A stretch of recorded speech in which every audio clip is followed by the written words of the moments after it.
Renungan Harian Katolik Selasa 22 Juli 2025. Aku telah melihat Tuhan. Maria Magdalena pergi dan berkata kepada murid-murid, "Aku telah melihat Tuhan," dan juga bahwa Dia yang mengatakan hal-hal itu kepadanya. Yohanes bab 20 ayat 18. Saudara-saudara, hari ini gereja memperingati Santa Maria Magdalena. Nama Maria Magdalena disebut dengan jelas dalam beberapa bagian kitab Injil. Dalam Injil Lukas, dia tercatat sebagai satu di antara wanita yang disembuhkan Yesus dan menjadi pelayannya selama Yesus berkarya. Wanita dari Magdala ini juga turut hadir pada saat kematian Yesus di kayu salib. Maria Magdalena ini sangat spesial karena ia langsung bertobat ketika Yesus mengulurkan tangan untuk menerima pertobatannya itu. Ia bergabung bersama para murid Yesus. Dengan pertobatannya itu, Maria Magdalena rela mengorbankan segalanya bagi Allah. Ia menyatakan kesediaannya untuk mendampingi Bunda Maria ketika Yesus disalibkan. Ia menjadi sahabat Yesus dalam karya dan sengsaranya. Hanya dalam Yesus ada pertobatan sejati dan iman yang sesungguhnya. Hari ini, penginjil Yohanes mencatat Maria Magdalena sebagai satu-satunya wanita sekaligus orang pertama yang melihat Yesus setelah bangkit dari kubur. Pagi-pagi benar ketika hari masih gelap, Maria Magdalena pergi ke kubur Yesus. Pagi-pagi benar merupakan kehadiran fajar baru, yaitu Yesus Kristus sendiri yang bangkit dari alam maut.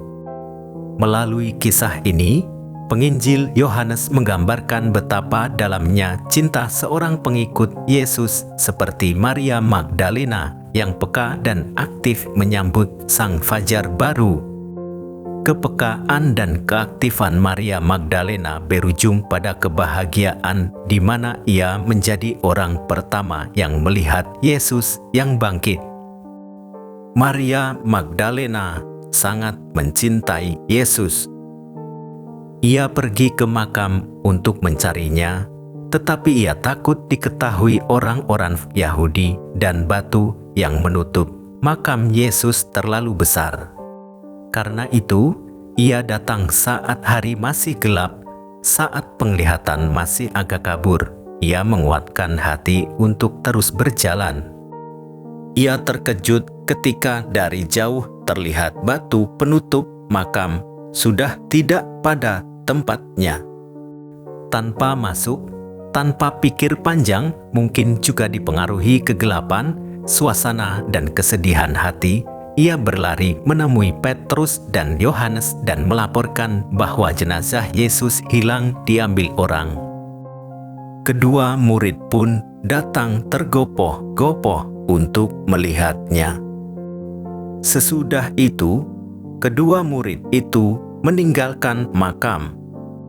Sementara Maria Magdalena tetap tinggal berdiri dekat makam dan menangis sedih. Yesus tidak membiarkan Maria Magdalena terus bersedih. Bersama dua malaikat, Yesus menjumpai dia. "Ibu, mengapa engkau menangis? Siapa yang engkau cari?" Namun, Maria Magdalena belum mengenalnya. Selanjutnya, Yesus menyapa dengan namanya, "Maria." Lalu, dia menjawab, "Rabuni." Pencarian panjang Maria Magdalena membuahkan hasil. Ia melihat dan berjumpa dengan Yesus. Maria kemudian pergi dan bersaksi aku telah melihat Tuhan." Itulah hasil perjumpaan Maria Magdalena dengan Yesus yang bangkit. Marilah kita juga selalu bersaksi dalam hidup sebagaimana diteladankan Maria Magdalena. Yesus menekankan bahwa kedekatan personal dalam iman harus diarahkan pada tindakan bersaksi kepada kalangan yang lebih luas. Memang seharusnya iman tidak bersifat eksklusif, tetapi inklusif, merangkul dan memengaruhi lebih banyak orang dan kalangan. Sebagai murid Yesus, kita tentu sangat merindukan kehadirannya dalam hidup dan karya kita. Kita yakin kehadirannya memberikan kebahagiaan sejati kepada kita. Tuhan dapat hadir apabila kita terbuka, peka, dan aktif menyambut kehadirannya. Keterbukaan, kepekaan, dan keaktifan itu kita tunjukkan dengan menghayati firman Tuhan dalam hidup dan karya kita setiap hari. Santa Maria Magdalena, ajarilah kami peka untuk mendengar sapaan Yesus pada saat sekarang ini. Tuhan Yesus, Engkaulah fajar baru dalam hidup kami. Semoga hati kami selalu terbuka untuk memandang kemuliaan-Mu dan menjadi saksi kebangkitan-Mu. Demikian renungan hari ini. Selamat beraktivitas. Semoga semuanya lancar, sukses, serta selamat. Tuhan memberkati.